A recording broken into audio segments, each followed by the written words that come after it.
The Board of Aldermen on this day, Monday, April 15th, 1996, to order, and ask everyone rise to salute the flag.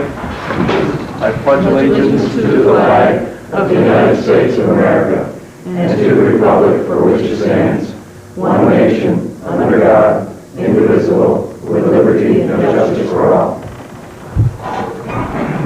On behalf of the board, I'd like to welcome all those here this evening, and especially those on Channel 15 that are watching at home. This evening's meeting, the reason we're late this evening, we had a number of liquor licenses to approve, and it ran a little over. We have also this evening a request to go outside the rail for a presentation that I'm going to honor after I just make a couple more comments here. We also have communications from the mayor to go into executive session. We are going to save that till after this, which hopefully is a rather short agenda, at least it appears to be, and that way if some of you leave us, you won't have to wonder if we come back, because that will not take very long, but it's quite confusing to know when we get back into session. So with that, I'd like to ask for the minutes of our previous meeting of April 1st, 1996 to be approved. So moved. Second. Any discussion? All in favor say aye. Aye. Opposed? Motion carries. Ron asked me if we would give him an opportunity as some invited guest here this evening to make a presentation to this board, and I said certainly we'd love to have it. And Ron, I'll turn it over to you to make some introductions. And thank you, David. This evening we have representatives here from the Vermont League of Cities and Towns. If you remember, most you people on this Board of Aldermen, I believe all except two, 18 months ago in July of 1994, we joined the Leagues of Cities and Towns for our insurance package, comprehensive insurance and our workers' comp group. At that time, it was with your foresight and along with the mayors through the budgetary process that we entered into a contract with the Leagues of Cities and Towns. I'll save comments as far as to what's the reason why they're here this evening, but it is on a positive note. And my reason for doing this evening, at their request, is also to thank the mayor and to thank the Board of Aldermen, because it is you that caused this to happen for us to join with the town, and Leagues of Cities and Towns and our insurance group. And more importantly, it's been the employees of the city of Rutland and the department heads that have bear fruit to what's going to happen here this evening. And I just want to compliment you as a board and the mayor, and I certainly want to compliment the Leagues of Cities and Towns, because we have truly formed a partnership with an insurance, I'm going to call you an insurance carrier, apologize for that statement because I know you don't call yourself insurance, but we truly have formed a partnership, and it's been an excellent contract. And I'll say for the League as far as what they're going to present to the City of Rutland this evening. But I would like to make some introductions if I can. We have Tom Apizzo. We have Dave Sickle. We have Ed Dantel and Don Stubbs from the Leagues of Cities and Towns. Gentlemen, I'll turn it over to you.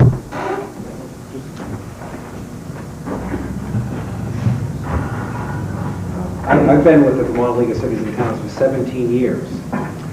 And every time something like this happens, it's the best part of my job. We're not going to tell you what's going to happen yet. I'm going to leave that up to David here for a second. But the city of Rutland has done something which we thought all along it could do. We were certain that the city employees and the city officials here could work together to make something work wonderfully and, in the end, save the city a great deal of money. I have brought copies of the annual report of the Property and Casualty Fund. And we did put Killington on the front page this year. And for 5 of the last 6 years, we've held our annual meeting right up here in Killington. And 2 years ago, we did not. We held it up in Burlington. And lo and behold, it didn't snow that winter. Every time we meet in Killington, during the day of the annual meeting, it has snowed. So we went back to Killington last November after leaving Burlington, and lo and behold, we had more snow than we could handle. So we thought that was a good sign. And 3 months later, Dave Sickle came back to me and he said, Tom, the city of Rutland has done what we thought it could do, And we'd like Dave to explain that to you in a couple of minutes. Thank you. As Tom said, when Rutland joined the VLCT Property and Casualty Self-Insurance Program, your workers' comp record had not been particularly good over the years, and we felt that that could change with some effort and cooperation between the city and us. And in fact, when Rutland City joined our fund, your average losses for the prior 5 years had been $278,000 per year in workers' comp claims paid out. Your experience modification was 1.51, which means it was about 50% worse than 1, which is the average. When the city joined our program, we basically issued a challenge and said, if you can reduce your losses below $200,000 a year, we'll give you a discount that we give to our members with a good loss record. And if your losses are worse than they've been, then we'd like you to pay more. The city has more than met that challenge. The employees and the department head and all officials at the city have worked very cooperatively with both our loss prevention and claims people, and that's why Don and Ed are here, and I'd like to have them explain briefly some of the activities and things they've done. But the bottom line is that as compared to the previous 5 years, your losses for the last 18-month period were $108,605. On an annual basis, you reduced your workers' comp losses by $200,000 a year. And that's a pretty incredible story. The bottom line of that is that the city has earned the discount that we promised, and I'm here to present you a check for $71,768, which we hope will help the budget. And also to tell you that as a result of your good loss history, you earned the ability to get that discount up front. So you're saving some dollars up front in your workers' comp costs. Plus, starting next year, your workers' comp experience model will probably drop significantly, saving more dollars. So the efforts that the city and its employees have made have truly been impressive, and the result will be a pretty tremendous saving for the taxpayers of the city of Rutland. So I did actually bring a real check. I'd like to present that to the mayor.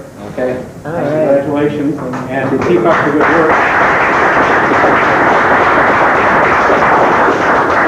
Just to tell you for a minute about how the cooperative effort really, I think, turned things around, I'd like to introduce Don Stubbs and Ed Bantel, and give each of them just a minute to talk about some of the things that they've done in cooperation with the city that have made this happen. I think the effort is incredible from everybody, and we hope it continues. So why don't I let Don start, and then Ed. Thank you very much.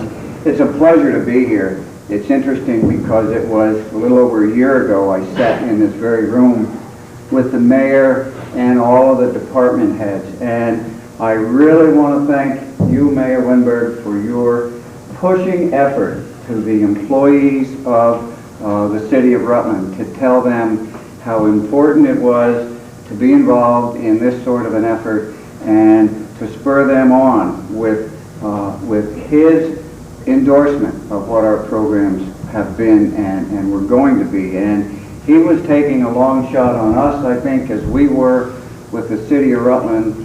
We agreed early on it was going to take everybody to make this work. So again, Mayor, thank you for helping bring that all together, because it really did happen in this room. And we've provided the city of Rutland employees with a variety of safety-related training programs, everything from confined space entry programs for the wastewater people, confined space rescue programs for the fire service. We've done back injury prevention programs, health screening efforts. We've paid for I don't know how many of your police officers to attend safety courses at the police academy that they could not otherwise have afforded if we didn't help them out with that. The list goes on and on and on, but the most important part of that is that every place that I went to within the city, every employee as well as the department heads met us with open arms. They willingly participated in the programs, and really made them work.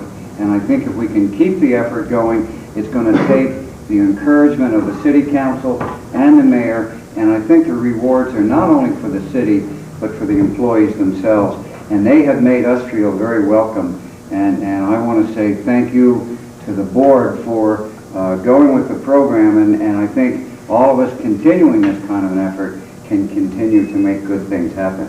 Thank you. From a claims perspective, I have to admit, when you came on board in 1994, we only had the in-house operation for about a year and a half. And you were certainly the largest member to have come on board since we opened up the claims office.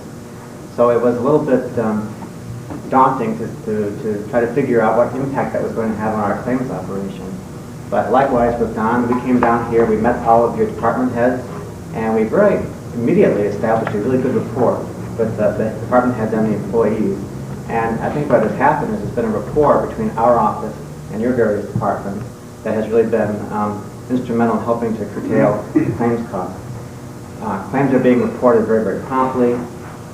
We have unlimited cooperation with your employees through the investigations. We're able to investigate more promptly, make decisions more promptly, respond more promptly, and with the two-way communication, I think we're able to really have made this improvement.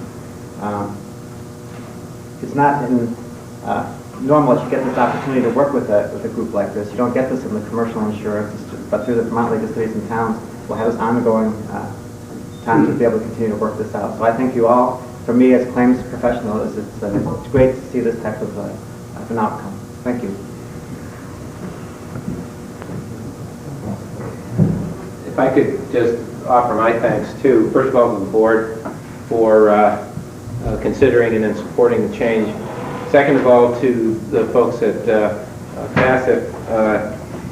It is quite a different relationship from the one that we had with traditional insurance carriers in the past. To a large degree, they are us and we are them. We really are on the same team. Their interest, their reason for existing is to serve municipalities and to help municipalities save money for taxpayers and provide a safer, healthier work environment for the employees.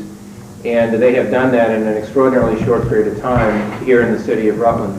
I know that you have expressed a lot of thanks and appreciation for the cooperation of the folks in the city government and the employees and so forth, which I do appreciate and I do agree with. On the other hand, you have been extraordinarily forthcoming in terms of finding what programs we needed, tailored specifically to our needs, given either our loss ratio or the particular jobs that seem to be causing problems for our people.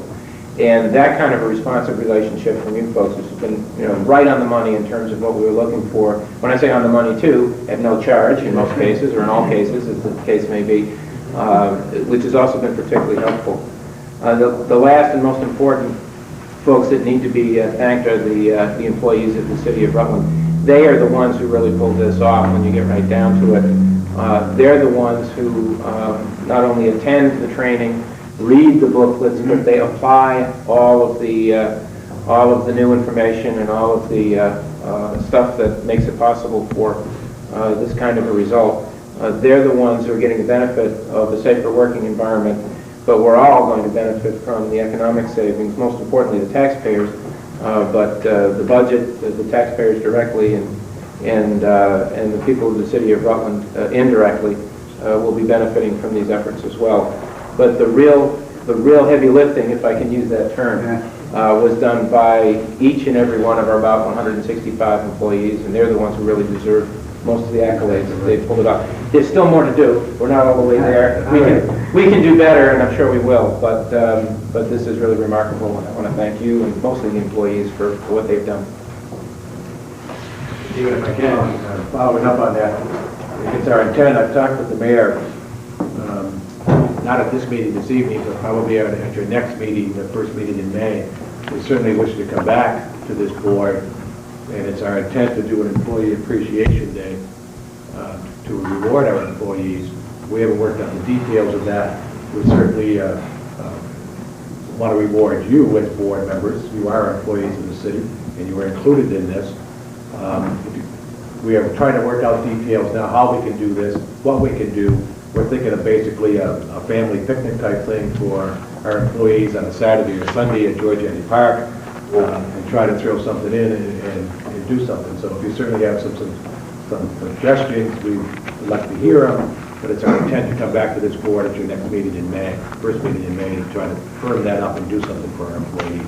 And again, I want to thank the board, not just this $71,000. If you remember, you board members were here back in July of 1994, our first year savings were in excess of $150,000 a year.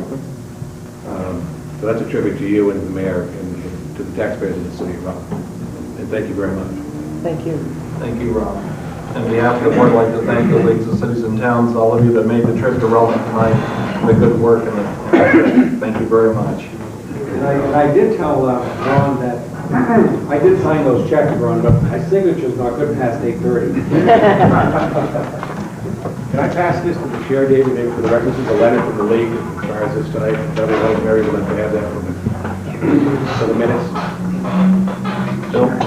I'd like to make a motion that you sign a letter on behalf of the Board of Aldermen, thanking the city employees, and I think you should stuff it in their paychecks in the next pay period. Second.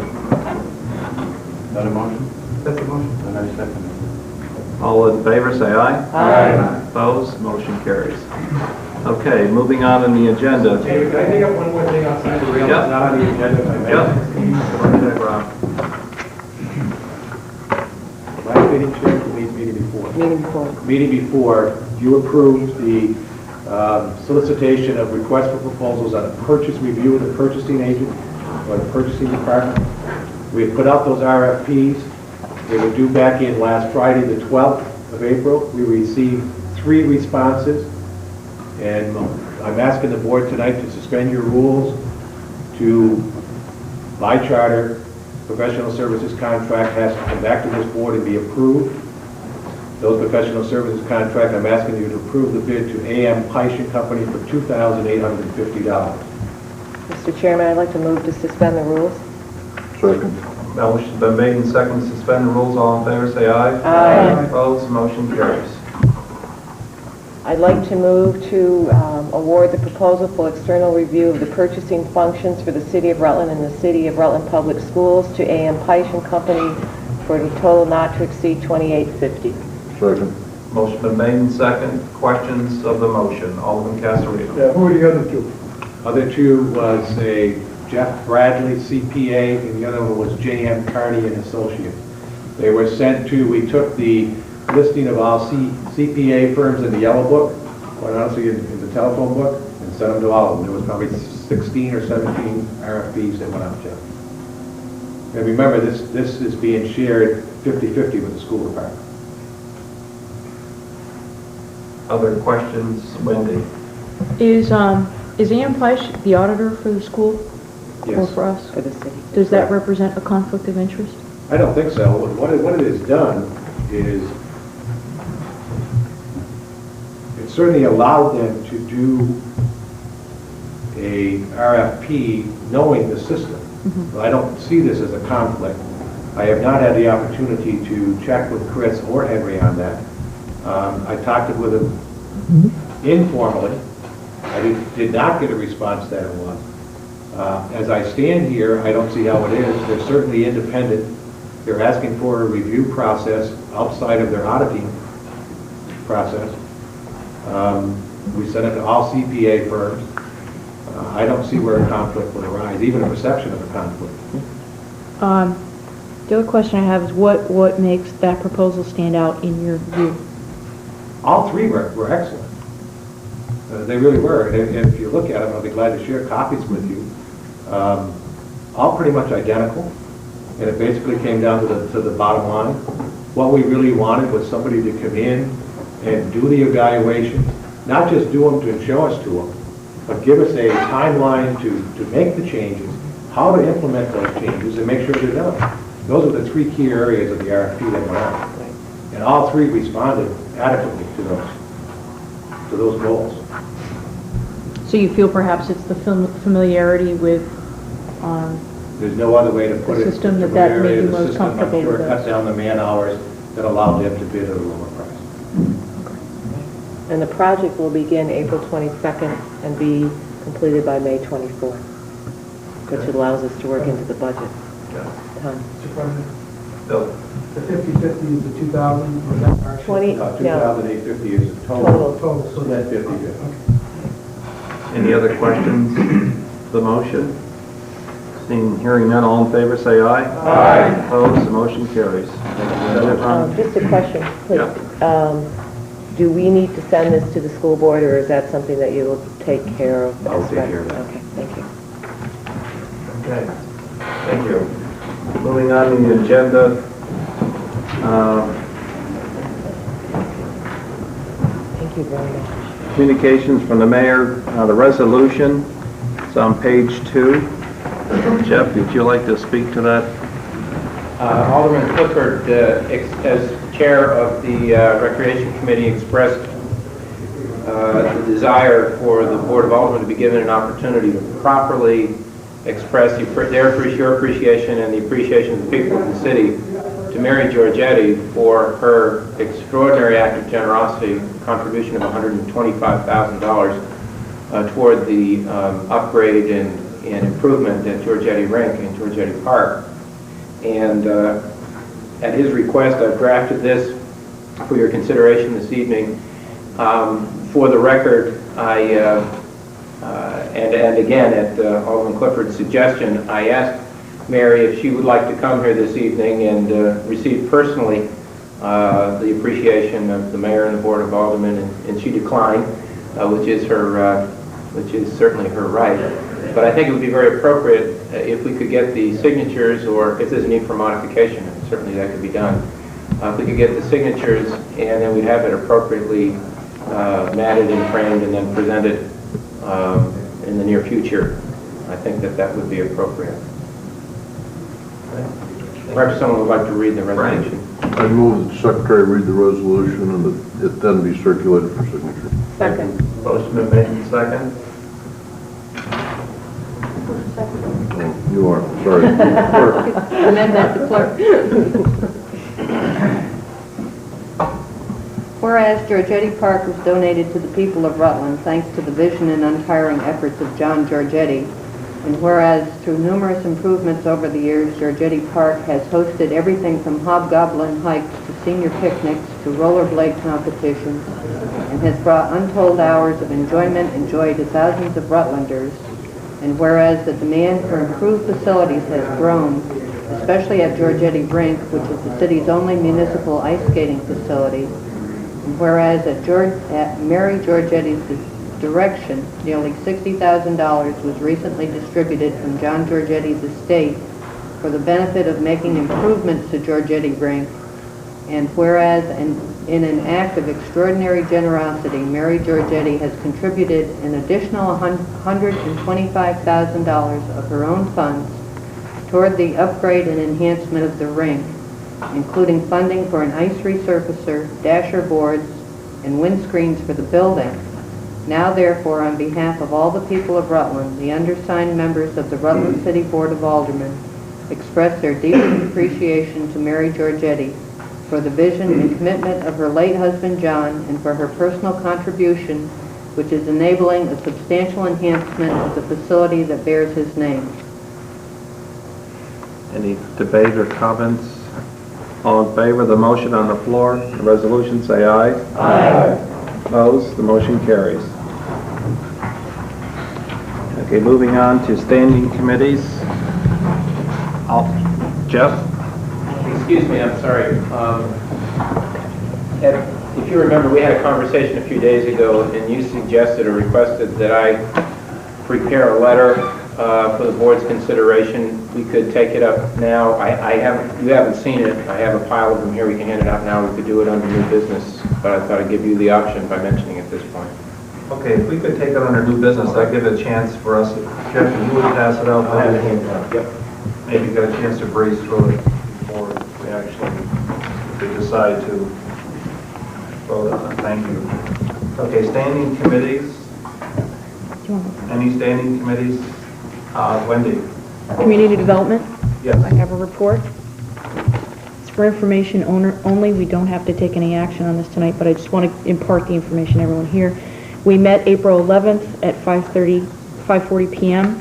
Present were committee members Sharon Davis, Wendy Wilton, and Chair Bill Gillum via teleconference. Also present, Alderman Beauchamp, Mayor Wenberg, Treasurer Graves, Attorney Sullivan, Redevelopment Authority Director Sternberg, Mike Henry, and Barbara Giancola of the Redevelopment Authority. The first issue we discussed was the community development contract with the Redevelopment Authority. Alderman Davis expressed concern that the 96-97 contract needs to be more complete in language than the 95-96 fiscal year contract was. The committee as a whole understood that the contract last year was more vague due to a lot of unknowns associated with utilizing the Redevelopment Authority as the community development agency for the city for the first year.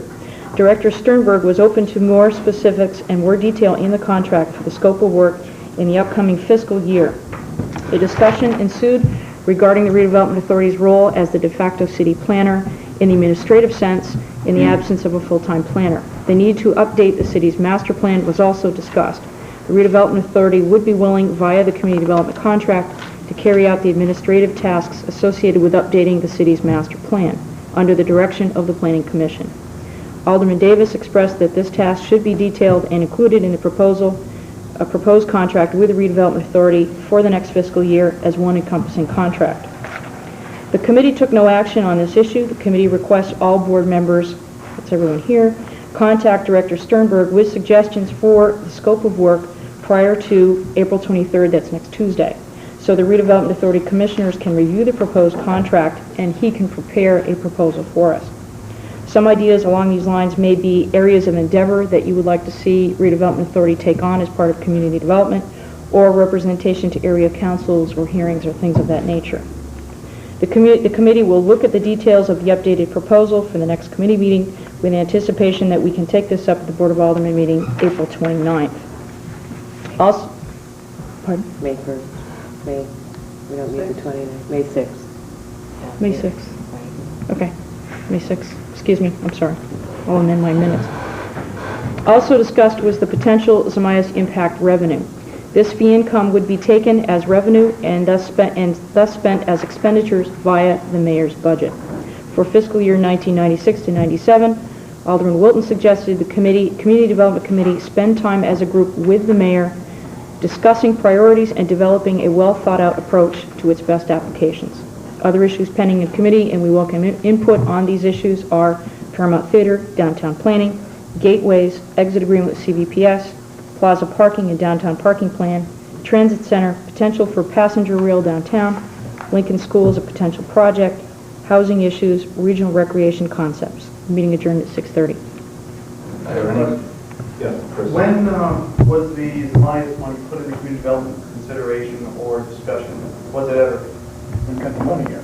Yeah. No, it was just a point of discussion.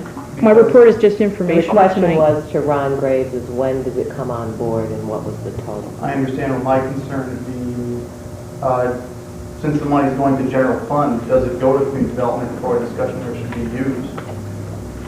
Well, I think it does go to general fund. It does. think there was discussion only as to when was it paid and how much was it. I think we're all aware that there's been some issues out there as to requests, a wish list, for lack of a better word. But it goes to the general fund as a revenue. Right. My concern is that the precedent being set that if this discussion is started in community development without actually being referred there, that it may stay there as a matter of course before it comes to the board. I don't think so, Chris. What we did is we put our goals on a piece of paper. Finally, it's triggered, so we have a steering wheel to work with. And that was some of the issues that we're going to have to deal with next year, because obviously this is going to come online in October, and we need to be ready. So that's an item for discussion in the committee. Mr. Chairman, if I could just technically, just a little correction in Wendy's report is I think the discussion was that we got our information to Matthew by the 23rd because Matthew needs to meet with the RRA board, but I think it's more appropriate that we get our concerns addressed to our attorney Sullivan. He is putting together the proposed contract. So I think if there's issues that we feel are community development issues that the RRA via Matthew is going to be doing for us that scope of work, then I think it's more appropriate that we we deal with Chris and request that that information be given to Matthew by the 23rd in our proposed contract. Any other questions of the report, information report? Anything else? That's it. That's it, thank you. Okay, any other standing committee reports this evening? Moving on to reports of select committees. Any select committees have anything to report? The representative, Sam? It's not really a report, I guess. In our last meeting, we were assigned, I know we're in the Board of Aldermen, we were assigned to a tax and Board of Abatement, and I must have missed the date that I'm supposed to report this.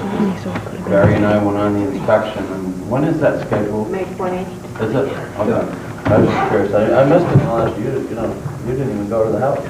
I called. Oh, okay. You hear anything, call you? No. We were there. Okay. Okay, May 20th on 5 that. minutes notice, what do you expect?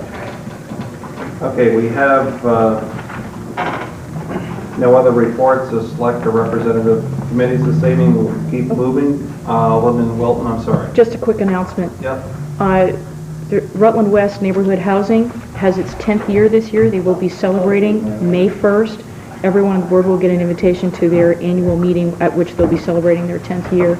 So I just want to give everybody a heads up and sort of publicly congratulate Rutland West on being in this area and serving this community for 10 years. Okay, thank you. And I would move that we send a letter of congratulations as a board to Rutland West in that regard. Second. Motion been made and second. All in favor, say aye. Aye. Opposed? Motion carries. Okay, one more time. Moving on. Make sure, okay.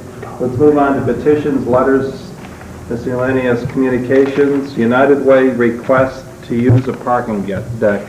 It's number 3 in your packet, dated April 5th. From Laura, United Way Director, Executive Director. Move for approval. Second. Any questions, discussion? There's also a map enclosed. Yes, Paul. Is there any, is there a standard certificate of insurance that you have to do at all as far as the city goes? Is that done in the past? We've done it for other events where we closed the streets downtown. I don't know if we need that to check with the insurance company. Why don't you move to approval maybe with Chris to look at it? As long as the city attorney doesn't have a problem with it as far as naming the city as an additional insured. Okay, that's part of your motion That's then? part of the motion, yes. To approve with, As long as the city attorney approves. okay. That was my concern. Okay, second. Second. Any discussions of the motion to approve the permission to use the parking deck? Laura? How do I learn from the board that the city attorney has given us that permission, that we have the certificate of insurance? Will it come right from our insurance carrier to the Board of Aldermen? And that will be enough to prove to you that we have a certificate of insurance? We sent that to have Chris. Yeah, just run it by Chris, and if he says it's all we need, then that'll cover you. It'll cover the city, I mean. Yeah. The standard procedure. All in favor of the motion on the floor, say aye. Aye. Opposed, motion carries. Abashan Hardware request to use the sidewalk. Move for approval. Second. Motion been made and second. I believe we did this last year also. Again, I have a question. Yep. On this matter. Asked to apply the same conditions as far as long as it's okay with the city attorney requiring the conditions of the insurance. Okay. Same motion applies concerning Abashan Hardware and the use of our sidewalk. Been seconded. Any discussion? All in favor, say aye. Aye. Opposed, motion carries. The MS Walkathon Special Events Permit. Move for the approval. Second. Debate? Hearing none, all in favor, say aye. Aye. Opposed, the motion carries. We have a land use permit for Marlo Martins. Move to receive and place on file. Second. Motion been made and second, receive and place on file. All in favor, say aye. Aye. Opposed, the motion carries. We've done the Board of Control Commissioners. Reports and letters from department heads and officials. The Assistant City Attorney, Beaver Pond Fishing Platform, referred to Recreation and the Access Committee, the Care Committee for the city, I think is probably the correct, unless, Frank, it should go to General? Well, no, I think typically, these issues involving the watershed go to DPW. Okay. So a motion to Paul? My only question was, talking about a lease agreement with finance being involved? There's no money in this lease. And your motion stands by me. Motion to refer to the Department of Public Works, and because this is to do with accessibility, I'd like to have the Access Committee, Care Committee involved too. Sam? I'm not, I don't know if I say questioning meanly, but Frank, doesn't the city DPW commissioner, isn't he the general manager of the water supply, he can handle it? Or does it have to go to one of our committees? That's all. Only the Board of Aldermen can approve a lease. Okay. So this is, I guess, some kind of an amendment to the lease. Okay, thank you. Second, the motion, anybody second? I did. Frank? Okay, Sharon, thank you. Other debate, questions of the motion, refer to committees? All in favor, say aye. Aye. Opposed, motion carries. Okay, new business. We have a number of, any unfinished business before we move into? I just have one thing, Mr. Chairman. Yes. And Sam, if you could check into this for me. We discussed quite a while ago the west route for the bus. A number of calls that I had received, and I spoke with Larry and Stephanie, I believe, in regards to the lapse time of 3 hours. That time still exists. It doesn't seem that it's been addressed. And I'm getting more calls. Now that the weather is better, people are trying to get out. They're unable to take the bus to their destination and back without waiting a 3-hour stint. So I would appreciate if maybe you could readdress that for us and see what we could do, whether it's necessary to put an extra bus on. I know that's the mall route, but it's just not acceptable or accessible to elderly people who have to wait 3 hours downtown. Second. Sharon, we meet at Wednesday at 8 o'clock, and I'll bring that up. Thank you. Okay, thank you. Was that a motion? I just wanted to refer it to Sam. I don't know if I need a motion. If I do, fine. I'll take care of it, I'll get your response. Okay. Was that a motion I lost? Well, I referred it to Sam to resolve and come and at least get back to us. Okay. So I don't know if you want to. Well, we brought it up to Larry in one of the other community development meetings or something, so Right. I'll bring it to the board. I can make that official action. Okay, let's keep moving here. We have any other unfinished business? Hearing none. New business, resolutions, farmers market. It's on your table, I believe.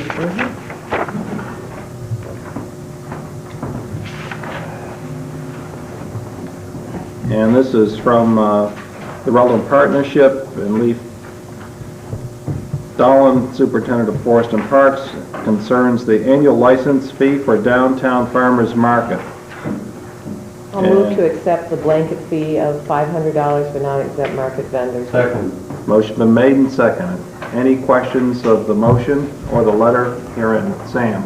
No question, just a compliment that the steering committee, whatever that they talk about, has done a great job of putting this all together between the two markets and worked it all out, and I'm really glad to see it. I think, Leif, you're part of the steering committee too? That's great. That's really good. I'm glad that it's all worked out and we'll have a bigger, better show. Thank you. Yes, Bill. Alderman What do Gilman. we do about food vendors?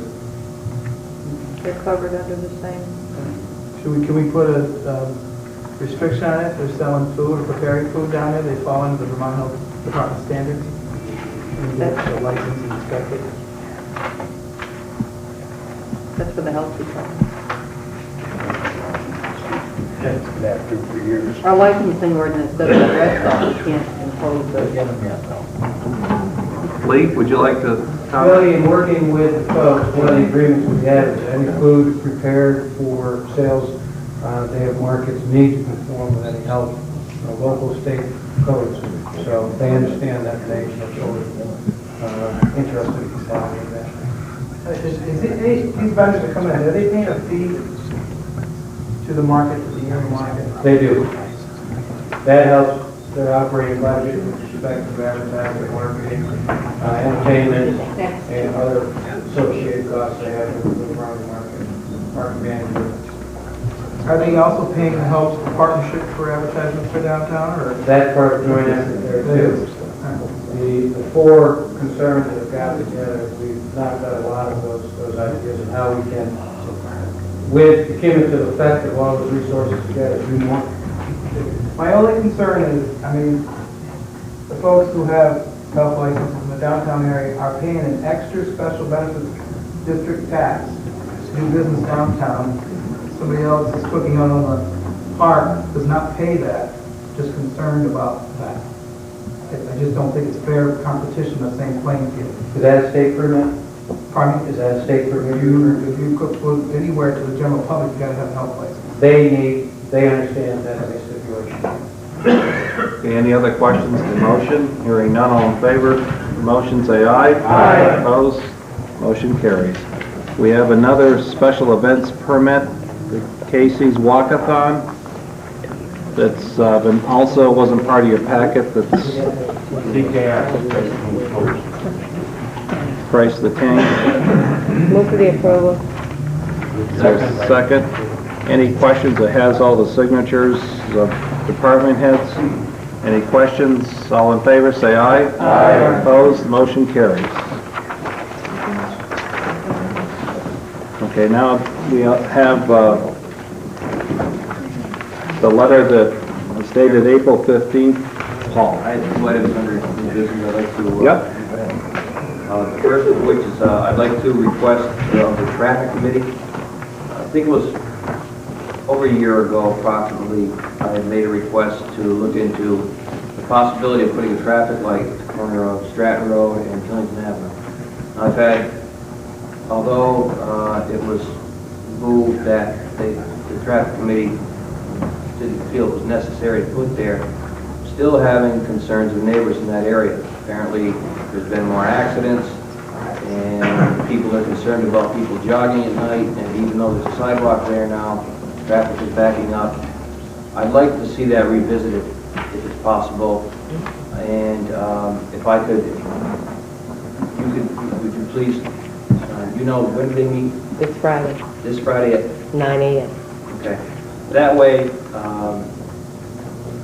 there's any neighbors that want to be at that meeting, I can have them here. Would it be here? Yes, it's in the Lamontagne room. I would just encourage you, Paul, or I can do that, that the issue gets on the agenda. I don't know if we can request Rosemary to call Linda Ellis. Right. Jonathan. Who was Counselor Jones? And then it just goes on the agenda. Okay. So the chief is aware that it's coming, and especially if there's public input. Do you think it's still time to get this on for this week? If I speak to, or speak to the Yeah, I haven't received the agenda yet, so, yeah. Okay. I anticipate there's plenty of time to do that. Okay, thank you. The other thing I had was, as you're all probably well aware of, I've had some, for the past week and a half, numerous phone calls regarding the proposed site of the teen center up at the school on Allen Street. What I request of you tonight is some guidance as to how, as the board's liaison to the teen center, how I go about addressing this. Do I address it as the liaison to the teen center, representing the board, or do I simply address it as a concerned neighbor in that area? Mr. Chairman? I think it's appropriate, Paul, because you're named our representative to the teen center, to represent it in that fashion. I think to discuss with Leaf and David Walk what the concerns are, and hopefully have some time for a possibly public forum if and when the grant is received. I think it's appropriate that you represent as an alderman on that board. The people voted for you for that reason. You know, you're representing public interest. Some of the concern was sent to me because of that fact. But I also live in the neighborhood, so I just just wanted to know how you want to. We're all different neighborhoods, so. We're all in Sunday, but Thank you. Okay. Any other unfinished business? Okay. Moving on, the letter dated April 15th that, I don't know if you've had a chance to look at, it does concern the grade crossing and the decision of the board last week denying us that grade crossing, and Jeff and I have talked, I don't know if everybody's had a chance, but it's just stating our concerns as a board to them, what it means to Rutland and to us. Jeff, would you like to? The time is tight on this, and I don't know exactly how this is going to be resolved, but obviously we're going to need as much help and cooperation as we can muster.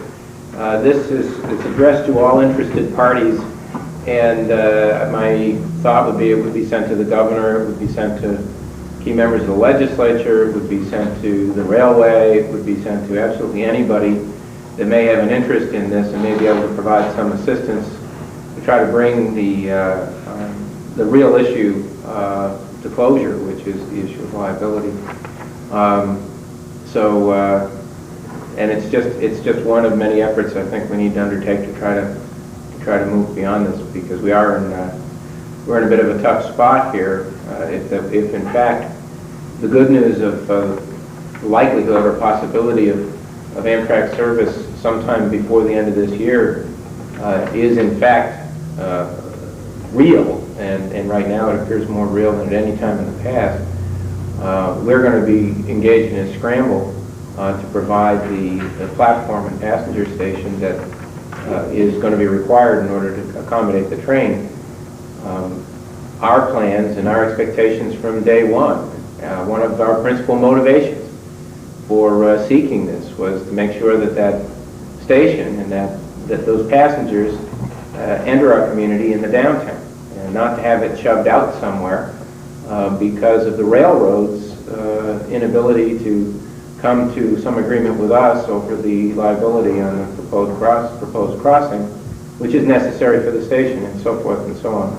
The other thing is that this board has taken, and previous boards have taken, a very strong position through the redevelopment program and various other means of stating as public policy that the southwest neighborhood and the downtown need to be connected. There needs to be a safe means of pedestrians and vehicles within limitations to be able to move from the southwest neighborhood into downtown across those railroad tracks. And if this decision stands, and we can appeal it, but we can't appeal it in a timely fashion relative to some of these other issues, but if this decision stands, it would provide the railway with the opportunity to seal off that neighborhood from the downtown once and for all. So I'm urging everybody, starting with this board and going all the way to the governor, to do whatever they can to help try to find a resolution to this. This could be redrafted and circulated individually or whatever, but whatever your wishes are. David has the original at the front table, could be circulated. If you have concerns, we could redraft it and get it to through the mail or by hand delivered or something like that. I just think it's important to make a statement. Is there a consensus passing this, Sam? I don't mind signing it. I actually called the mayor, and I don't know what to do, but I was wishing there was a way we could condemn the railroad and get them right out of downtown. I don't think we need them anymore. I believe they need the tracks between West Street and South Main. Think about it. Well, I'm not laughing. It's a very antiquated railroad. Bill next to you. And I think that they've got a lot of power over us in cutting our city in half, or our downtown diagonally in half. And I'll sign the letter. I'll sign anything stronger than this. If the mayor would like it, I'd be glad to. Frank?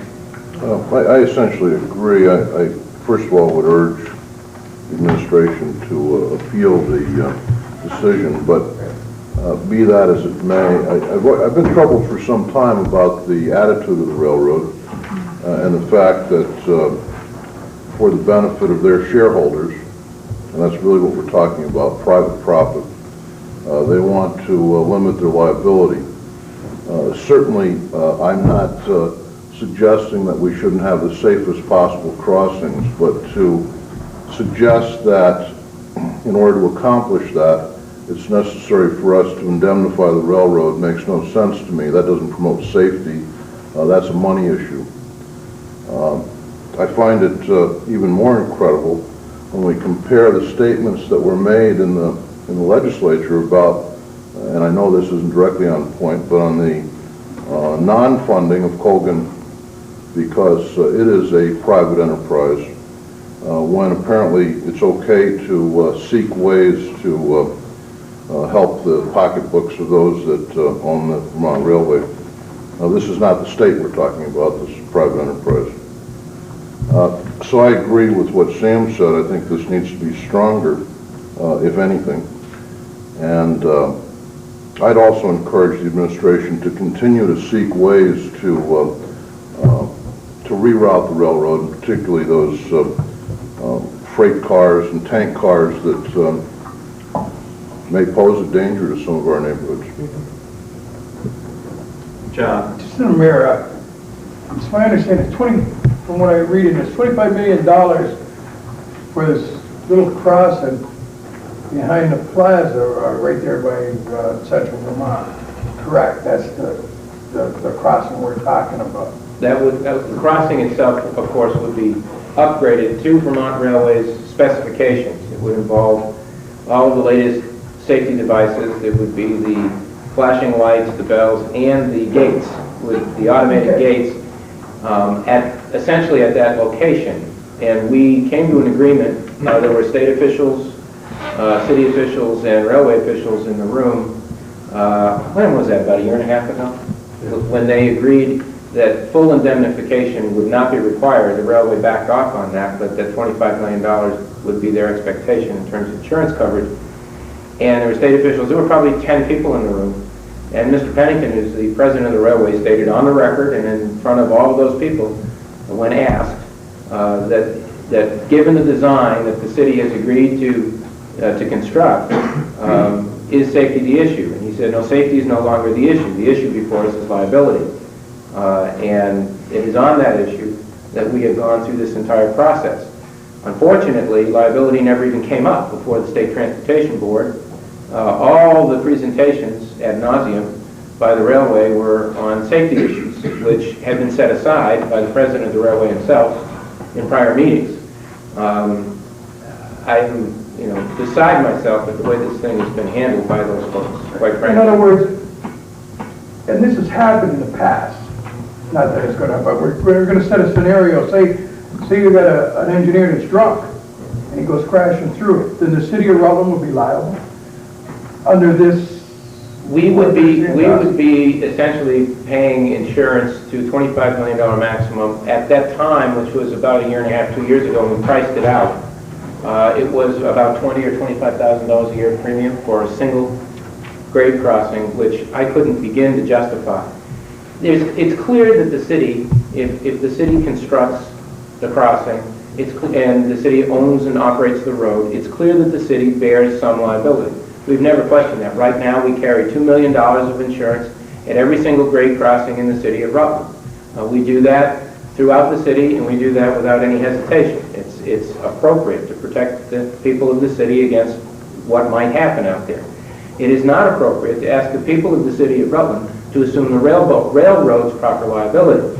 And they essentially want to be indemnified or protected from acts which are totally beyond our control, totally beyond the control of the people of the city of Rutland, and totally, or at least potentially, within their control. And that is what they're seeking. What justifies this here, and talking to railroad men this past week, what justifies this at this crossing and not at the crossing south where all the major switching, as your letter says, and the city is not, where there's 6 lanes of tracks and everything else?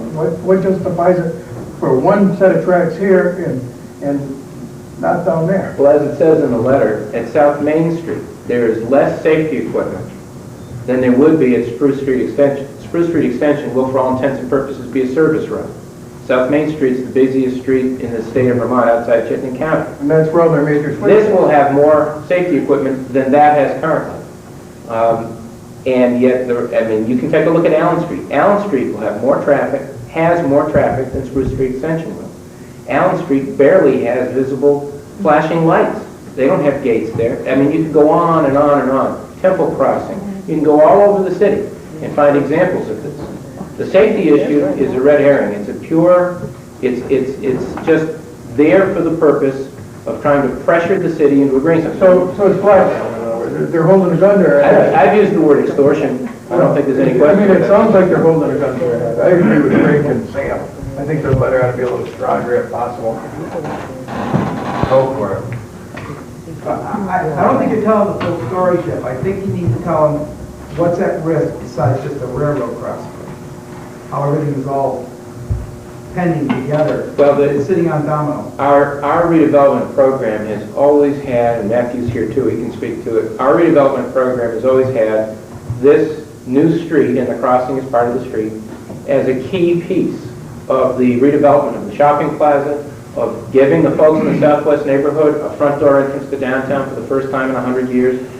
All of the key issues of this thing depend upon this. It is not just where we hope to put the passenger station. That's a piece of it. It's an important piece. It's a piece, quite frankly, that may be most important to the railroad.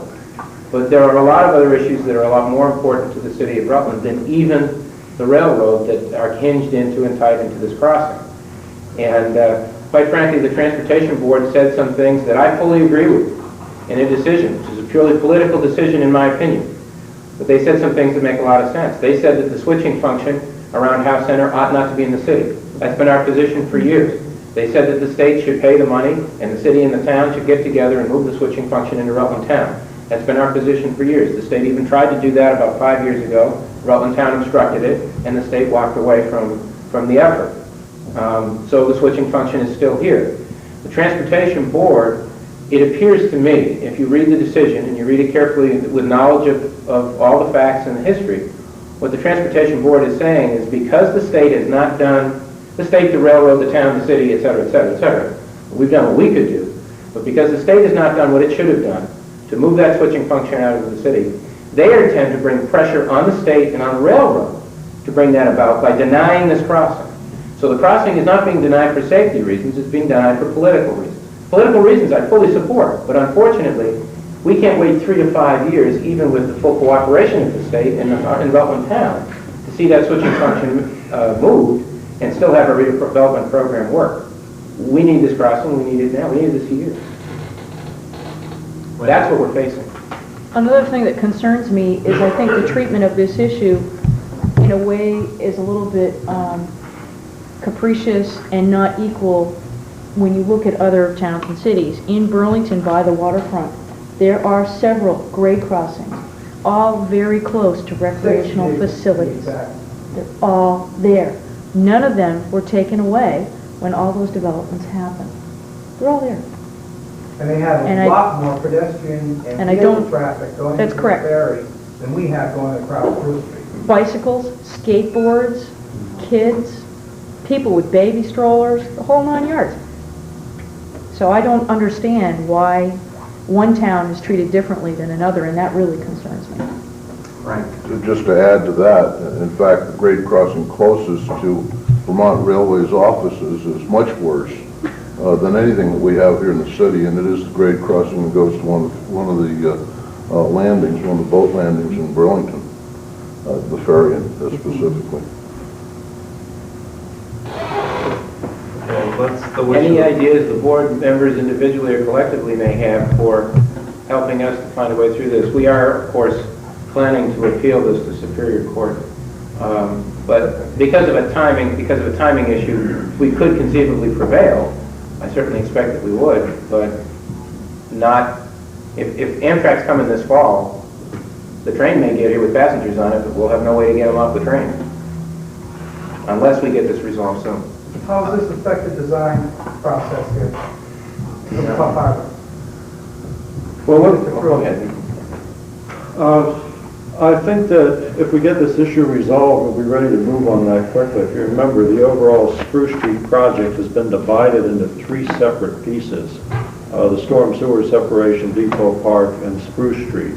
They moved ahead with the other 2. They're very close to having getting bid documents ready to go out, and are fully prepared to pick up the Spruce Street portion of it as soon as they get the green light. We have the engineering team sitting there ready to go. I think it would be a very tight schedule at this point to get those designs completed and out to bid and construction, and into construction, but it's definitely doable, and they're ready to do it.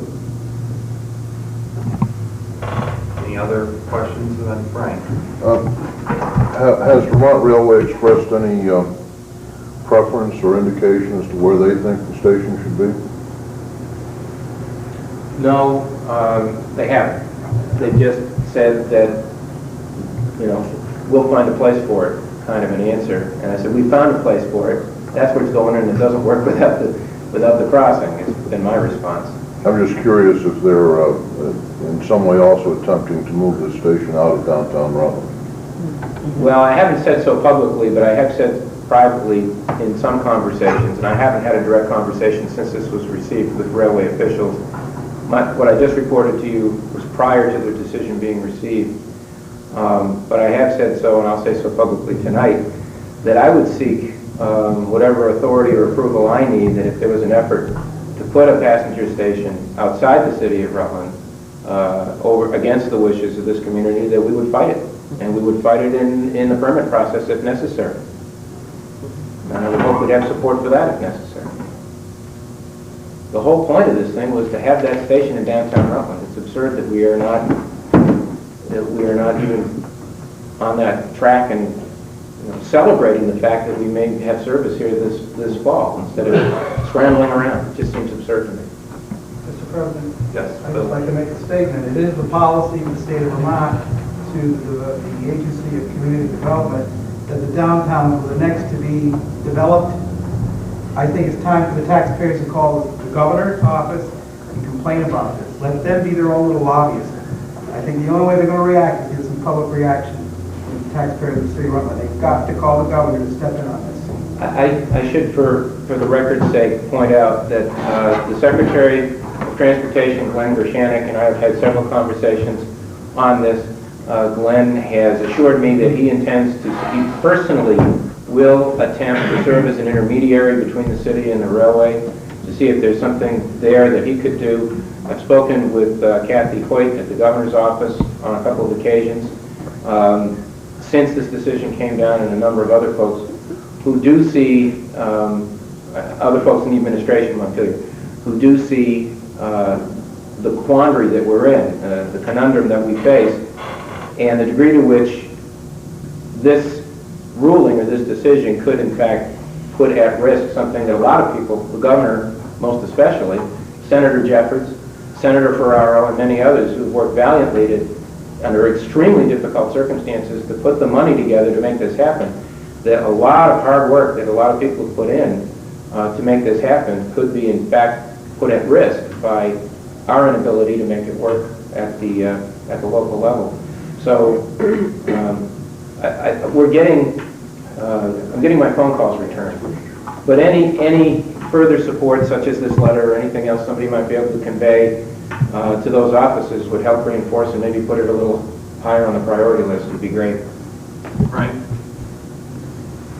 My only other comment with respect to this is that I want to compliment Jeff on the comments he's made and on the actions taken. I do think that the folks in the governor's office appear to have been receptive all along, as has the transportation department.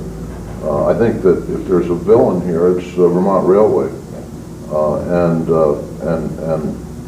having dealt with them over the years as city attorney before sitting on this board, I have yet to see their cooperation in assisting with our redevelopment of the city. And I think it's a terrible way for them to do business. I understand that they're in business to make a profit and that their obligations may be to that, but they have not acted responsibly, and they certainly haven't acted as a good citizen of Rutland. Here, here. Here, here. With that, I'd like to suggest that we do have a letter before us this evening, and time is of the essence.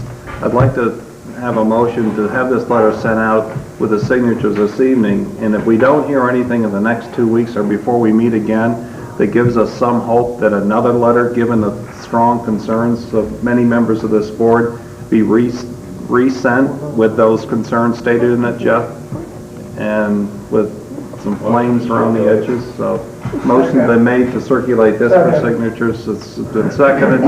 Any debate further? Sam? Can the mayor tell us who's going to get this? It just says to all interested parties. Is there a big list of interested parties? I gave you the short list. Anybody we can think of that might be able to help us. I wouldn't mind sending my own, Oh, feel free. I had the list of where this was The more the merrier. Right now, the short list is obviously Senator Jeffords, the governor, Secretary of the Agency of Transportation, all the key people in the legislature, Chairman of the Transportation Committees, Rutland City Delegation, Rutland County Senatorial Delegation, some of the other key members of the legislature that may have some connection with the railroad or with transportation issues. For example, Senator McCormick, all the members of the transportation committees in both the Senate and the House. I think you should also send it to the railroad. Oh yes, of course. The rail council is a good suggestion. I hadn't thought of that. And to the people of Vermont Railway. My suggestion as well, Jeff, would be to, one of the keys, I think, is all of the Leahy money that we've gotten. And I see that, I'm sure it was inadvertent, but Senator Leahy's name is not on this letter, and I think it should be included. Excellent suggestion. Thank you. Okay, all in favor of the motion, circulate the signature, say aye. Aye. Opposed? Motion carries. Any other either unfinished new business, miscellaneous motions before we go into executive session? Is there anything undone? At this time, I'd like to let the viewers know on Access 15 that we will not be coming back on the air because the cable will be going off. So when we go out in executive session at this time and during this meeting, that'll be it for you. So thank you for tuning in. The motion is in order at this point to go into executive session to discuss. Where's my? What's that? Want a break? Let's take a 5-minute. Well, let's move to recess then for 5 minutes. Mr. Chairman, I think we need to.